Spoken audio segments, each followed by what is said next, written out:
Bueno, pues primero que nada le vamos a hacer unas preguntas de introducción y después pues ya las que son de la entrevista. Pues primero que nada, si nos puede decir su nombre completo. Claro, mi nombre es María Fernanda Alas Chichía. Ok. ¿Dónde estudió psicología? Estudié psicología en la Universidad Privada Plantel Ixtapaluca, UPEM. ¿Cuántos años lleva pues laborando, o sea, ejerciendo pues? En septiembre voy a realizar un año. ¿Dónde labora? Tengo un pequeño estudio en mi casa, y así que trabajo únicamente con sesiones en línea. Ok. ¿Y cuál es su máximo grado académico? Actualmente la licenciatura. Ok. ¿Y planea hacer una maestría? Sí, Ok. Y pues ya pues comenzamos con las preguntas de la entrevista. ok.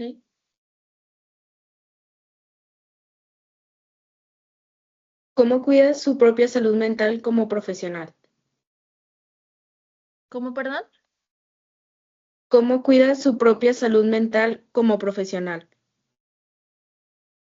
Como psicóloga también tengo mi propio terapeuta desde hace un par de años, precisamente por la carga. Al escuchar tantas cosas de los pacientes, tengo mi propia psicóloga y también estoy en un curso con el doctor César Lozano para fortalecer mis conocimientos.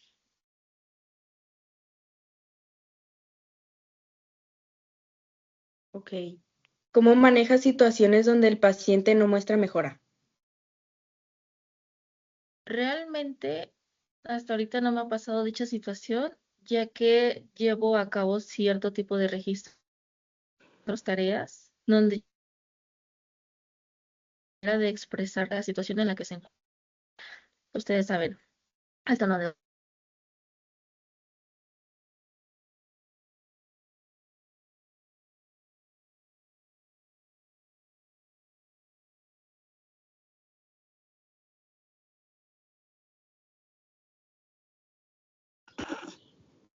un cambio.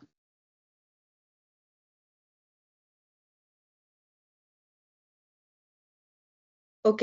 ¿Y cómo se mantiene actualizada en su campo? Actualmente estoy tomando un curso de ansiedad, protocolos justamente de crisis, enfocado en el enfoque cognitivo-conductual.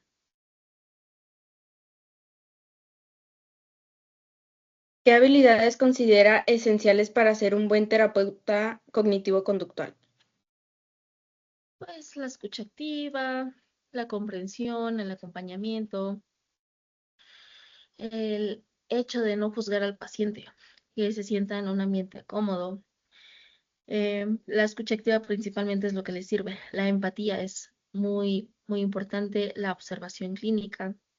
A nivel clínico, yo considero el análisis y la formulación de casos, es decir, entender cómo se relacionan los pensamientos, emociones y conductas del paciente para poder intervenir de manera adecuada, especialmente desde mi enfoque, que es cognitivo-conductual.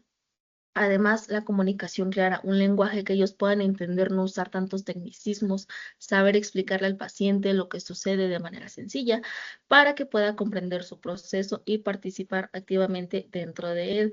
También descartaría la regulación emocional de mí, ya que en todo momento se mantiene la estabilidad y contención durante la sesión. Finalmente, siempre se mantiene la parte ética, los límites profesionales. Es decir, considerar hasta dónde yo puedo llegar con el paciente. Si no está listo para hablar de algún tema, simplemente no hablamos y lo hablamos en otras sesiones. Jamás esforzarlo. Ok, ahora sobre el enfoque. ¿Usted cómo explica a un paciente de manera sencilla qué es la terapia cognitivo-conductual? Ok, principalmente les explico qué entienden por terapia. Si han asistido a terapia, tienen un breve conocimiento que solamente es ir a platicar. Normalmente lo que hago es que me digan en base a eso, ¿qué entienden por terapia? Ellos entienden que solamente es venir a hacer una plática breve y ya. Yo les explico que la terapia va más allá de que ellos cuenten. Les explico que la terapia es un enfoque psicológico que se centra principalmente en pensamientos, emociones y conductas. Partimos de una idea de lo que pensamos que influye en cómo nos sentimos y en cómo actuamos. Por ejemplo, si la persona tiene pensamientos negativos o poco realistas sobre sí mismo o sobre alguna situación en especial, es más probable que experimente emociones como ansiedad o tristeza y que actúe de cierta manera evitativa o impulsiva. Les explico también que desde mi enfoque consiste en ayudarlos en identificar estos pensamientos, cuestionarlos y modificarlos por otros más realistas y funcionales. Al mismo tiempo, trabajar con conductas, enseñar herramientas prácticas que puedan aplicar en su día a día. De esta manera es como yo se los explico. Si tienen alguna duda, es poco a poco vamos dando con el problema de raíz y empezar a trabajar con esto al punto que después ellos logran asociar el por qué me pasa esto y por qué actúo de esta manera. ¿Qué técnicas utiliza con más frecuencia? Reestructuración cognitiva, exposición, etcétera.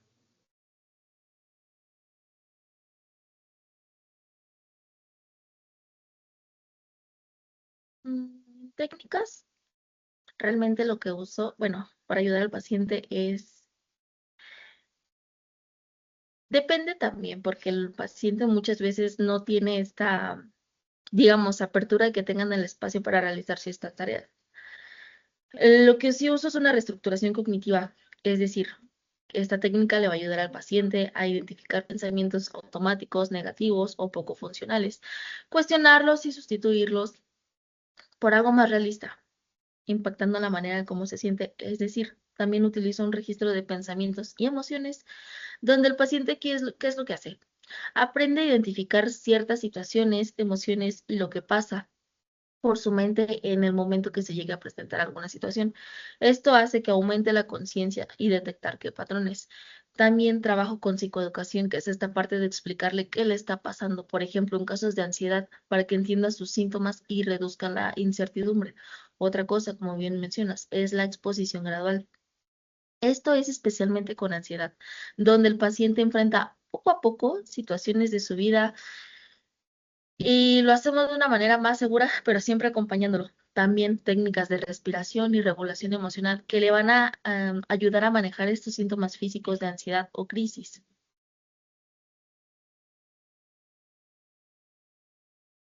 Ok. ¿En qué casos considera que la terapia cognitivo-conductual no es suficiente o debe complementarse con otros enfoques?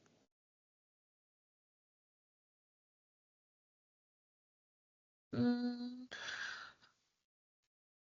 Agregaría casos de depresión, es decir, casos donde el pensamiento puede más con la persona y ya estamos como,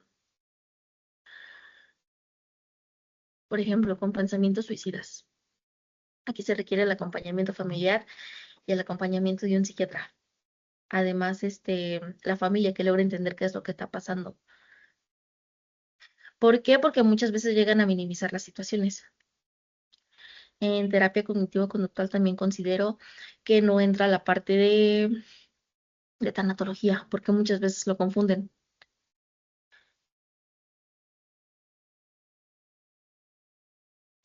Consideraría que en esta parte.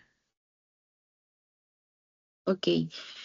¿Cómo adapta la terapia según la edad o el contexto del paciente? ¿Cómo adapto qué? La terapia según la edad o contexto del paciente.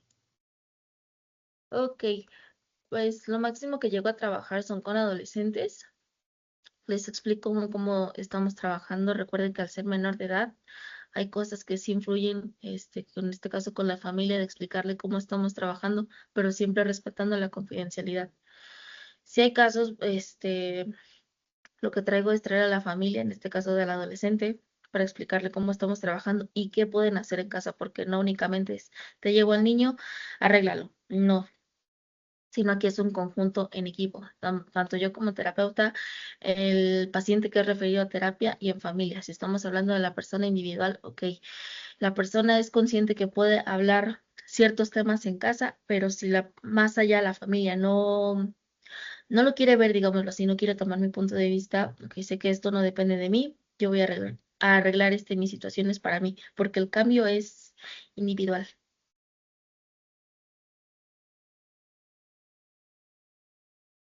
Bueno, muchas gracias.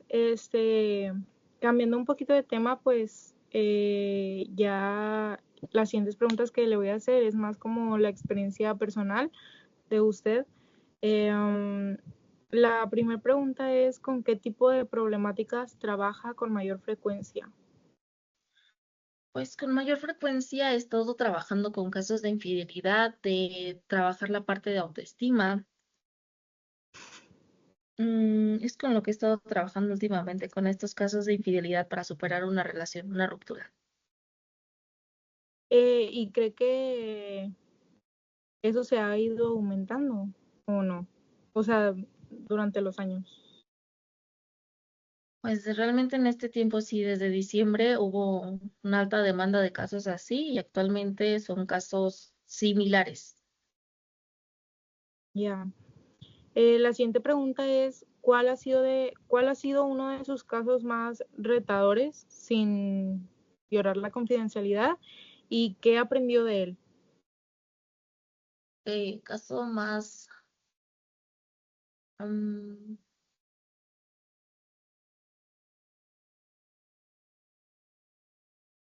diría de un paciente con ansiedad que ya está trabajando igual con psiquiatra. Las situaciones que ha vivido han sido un poquito delicadas. En este caso ha sido un poco más impactante por todo lo que ha vivido, pero lo que he aprendido es eh, como la manera de dirigirme hacia su familia.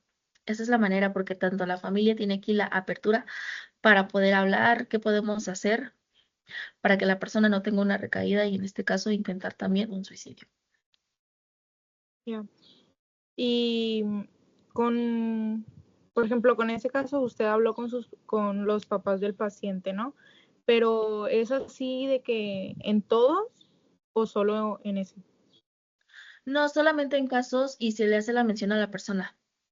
Incluso esto está anexado en mi consentimiento informado, que únicamente yo tengo que dirigirme hacia una persona en situaciones donde su vida esté algún riesgo, perdón, o la de alguien más, solamente en casos así. Ya. Bueno, mi siguiente pregunta es, ¿cómo mide el progreso de sus pacientes a lo largo del tratamiento? Ok, justamente por eso es dicho registro. Ellos refieren, por ejemplo, que podemos hablar de algún tema y que ya entendieron que a pesar de eso, no es que ya no duela. Sin embargo, es de que, ok, entiendo por qué pasó esta situación, sé que no me corresponde a mí, lo perdono, lo asimilo, sé que no está conmigo. Llegamos a esta parte donde igual, si normalmente lo que pasa es que se llega a afectar el ciclo del sueño o lo que siempre pasa es la ansiedad. Cuando empiezan a disminuir estos niveles, cuando el ciclo del sueño ha mejorado, incluso la alimentación, porque muchas veces también se presenta en los atracones con la ansiedad. Ya.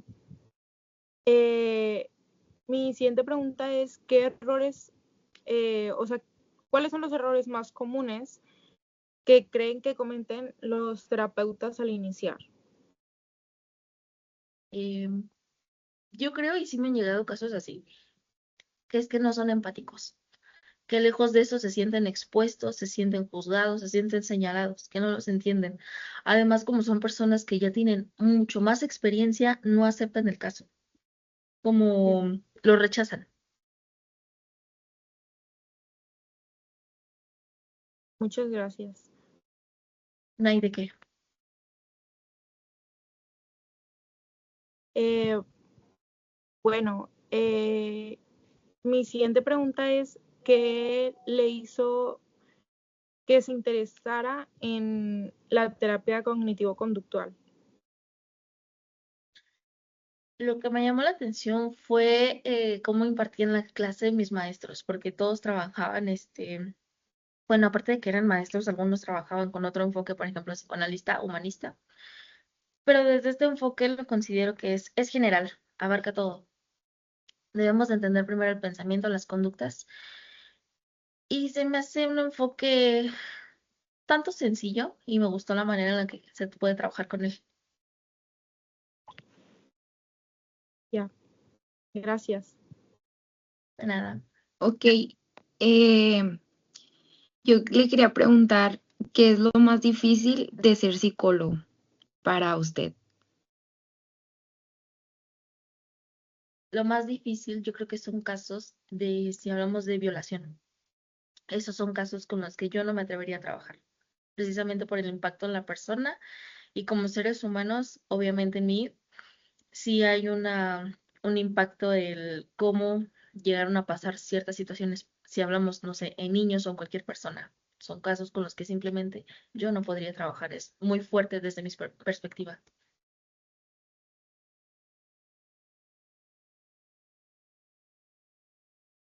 ¿Y cómo manejas tus propias emociones cuando un caso te afecta mucho? Lo hablo con mi psicóloga. Realmente con mi psicóloga llevo, no es de ahorita, sino ya es de tiempo, desde la carrera, porque a mí sí me pidieron llevar terapia desde que iniciamos la carrera para empezar a arreglar nuestras situaciones. Cualquier situación, una carga, yo lo sienta pesado, incluso en el ambiente, lo que hago es me dirijo con ella. Normalmente con ella tengo sesiones cada 15 días o incluso una vez por mes. O también está la opción que cuando sea muy fuerte mi carga, yo puedo hacer una sesión con ella. Me dirijo con ella, de la misma manera me deja ciertas actividades y con eso también realizo unas técnicas. Gracias. Eh, ¿Le ha pasado que algún paciente te enseñe algo importante a ti, que le haya transmitido una enseñanza?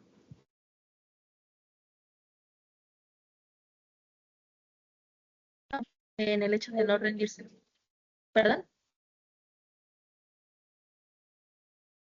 ¿Me Puede puedes repetir lo último que dijiste, por favor?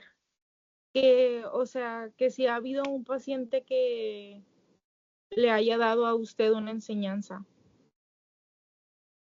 Sí, una paciente en el hecho de no rendirse. Si tú quieres conseguir algo y así te digan 1000 veces que no, que realmente no te rindas, que no eres tú. Hay gente que no valora el potencial de otras personas.